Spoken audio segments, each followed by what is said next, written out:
As a successful attorney and Kentucky State Senator, William Goebel took on the interests of the powerful railroads and the wealthy elite of the Gilded Age. But along the way, he made enemies. The political career and assassination of William Goebel, still the only sitting U.S. governor ever to be assassinated, is history that deserves to be remembered. William Justice Goebel was born in 1856 to German immigrant parents in Pennsylvania. His father served in the Civil War on the Union side, leaving his mother at home with 4 children.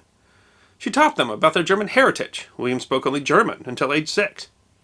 His father was discharged from the Army in 1863 and moved the family to Covington, Kentucky, just across the Ohio River from Cincinnati.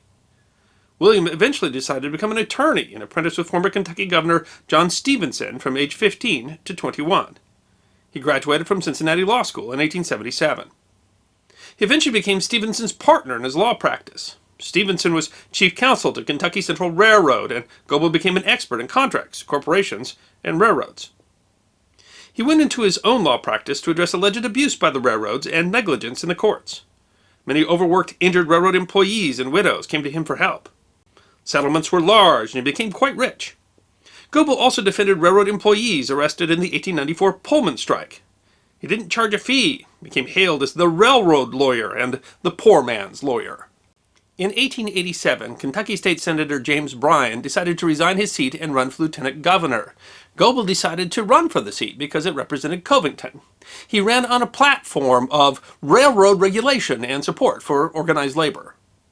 With a popular platform and the support of Stevenson, Goebel assumed that his election would be easy, but ran into problems because the Union Labor Party was running on a similar platform and appealing to both Democrats and Republicans.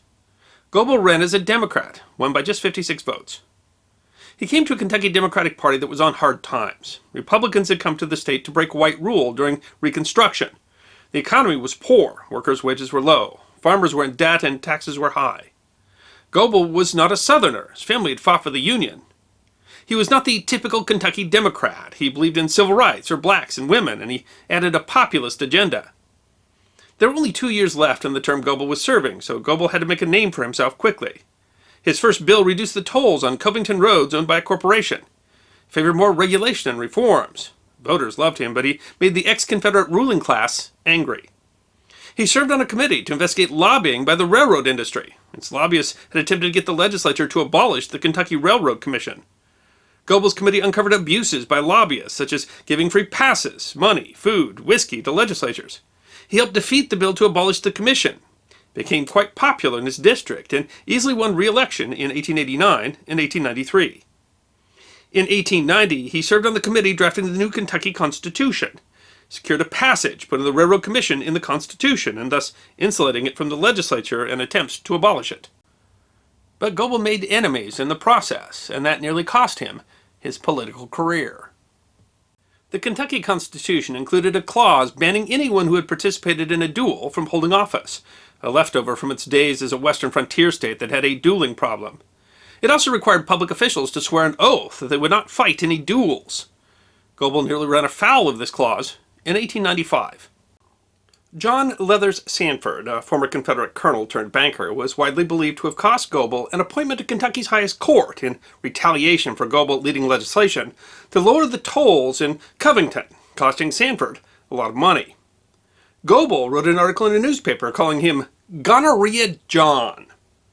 Sanford was angered when Goebel led a group opposed to increases in the tolls on the bridge between Covington and Cincinnati, one of his investments. And the last straw was when Goebel transferred 3 accounts from Sanford's bank to another. Sanford was heard saying he was going to kill Goebel or be killed. On a trip to the bank in Covington, Goebel and his colleague were stopped by Sanford. While talking, Sanford kept his hand on his pistol in his pocket. Goebel held onto his pistol. Sanford asked Goebel if he wrote the article, and he said he had. Both men fired at each other, but witnesses were not sure who fired first. Goebel had turned at the last moment, and Sanford's shot went through Goebel's clothes, or as the Cincinnati Enquirer explained, passed through his coattails, trousers, and underclothing without drawing blood. Sanford was shot in the head, just above the right eye. He died 5 hours later. Goebel turned himself into police and was investigated for murder. He pled self-defense. The coroner's inquest agreed. It was a stroke of good luck. had he been convicted of participating in a duel, he would have been banned from holding public office. In 1899, Goebel received the Democratic nomination for governor. During the election, he campaigned against the Louisville and Nashville Railroad and talked about his opponent, incumbent William Taylor, and his cozy relationship with the railroad. Goebel asked crowds if they wanted the railroad to be the master or the servant of the people. In 1904, the chairman of the railroad admitted that they spent $900,000 to attempt to defeat Goebel. On November 7, 1899, Taylor beat Goebel by a narrow margin of just 2,383 votes. Goebel was gracious in defeat, but his supporters were not. Democrats in some counties began making accusations of voting problems, and Goebel was persuaded to ask for a recount. Under the Kentucky Constitution, contested elections were to be decided by a contest committee made up of 11 members of the legislature. The committee, drawn by lot, included more Democrats and favored Goebel. Taylor sent for supporters to come to Frankfort, and thousands of armed mountain men from eastern Kentucky answered his call to intimidate his opponents in order to take the election in his favor. The Louisville Courier-Journal declared, "Armed mob of mountaineers invade Frankfort to bully the legislature." On the clear and cold morning of January 30th, 1900, Goebel walked to the old state capitol in Frankfort, despite having been warned of an assassination attempt. He had 2 bodyguards with him, including Captain E. Lillard, warden of the state penitentiary. As they reached the State House gate, a shot rang out. Goebel uttered an involuntary exclamation of pain and attempted to draw his revolver, but his strength failed him and he sank to the sidewalk. Several more shots followed, but no one else was wounded. Goebel was carried 2 blocks to the Capitol Hotel, where a doctor, E. Hume, had an office. The doctor immediately recognized that the bullet wound, which had entered above the right breast and punctured a lung before exiting next to the spine, was mortal. Goebel was taken to a room on the 2nd floor of the hotel. The shots were fired from the direction of a 3-story building in which a number of state officials, including Governor Taylor and Secretary of State Caleb Powers, had offices. When Taylor was told of the event, he seemed to be horrified and decried the assassination attempt, but as Goebel's supporters started to come to Frankfurt, he called out the state militia in order to preserve order. The militia formed so quickly that some people were suspicious, thinking that he'd already planned to call the militia for some unknown purpose. The state teetered on the brink of a civil war for several days. The Democratic majority in the legislature tried to meet, but Taylor had them forcibly dispersed. Taylor then ordered a meeting of the Assembly himself, but called them to London, Kentucky, a Republican-dominated area. The Republican minority came while the Democrats did not, resulting in the Republicans not having a quorum. Taylor tried to keep the contest committee from meeting, but they managed to outwit him and meet in secret. On January 31st, the contest committee declared the injured Goebel the winner. The Republican minority was angered, as were voters in Republican districts. Taylor remained defiant. Goebel was sworn in as governor from his sickbed. Knowing that Goebel was not long for this world, his lieutenant governor, J.C.W. Beckham, was also sworn in. Goebel's first order was to disband the militia called up by Taylor. The call was ignored by the Republican commander of the militia. Beckham, as acting governor, then replaced the adjutant general of the militia with one of Goebel's men, who formed another militia. For a while, Kentucky had 2 governors, 2 lieutenant governors, 2 adjutant generals, 2 militias, and 2 legislatures, all continuing to do business as if the others didn't exist. Taylor remained defiant. He tried to draft bank vouchers to pay his militia, but the president of the bank refused the payment. He pardoned a prisoner in the state penitentiary, but the warden, who had been with Goebel when he was shot, refused to free the prisoner. Taylor continued to use his militia to forcibly prevent the legislature from meeting. When a judge sent an order restraining him from doing so, he had his soldiers arrest the man serving the order. Goebel died from the gunshot wound on February 3, 1900. Journalists said his last words were, "Tell my friends to be brave, fearless, and loyal to the common people." His lieutenant governor, Beckham, was sworn in, but the standoff with Taylor continued. With Goebel dead, Democrats and Republicans tried to negotiate a compromise on the election. Democrats would get the governorship for Beckham. Republicans would remove the militia from Frankfurt, and Democrats would give immunity to any Republican official involved in the assassination. Taylor, however, did not want to leave office and refused to recognize the agreement, turning to the courts.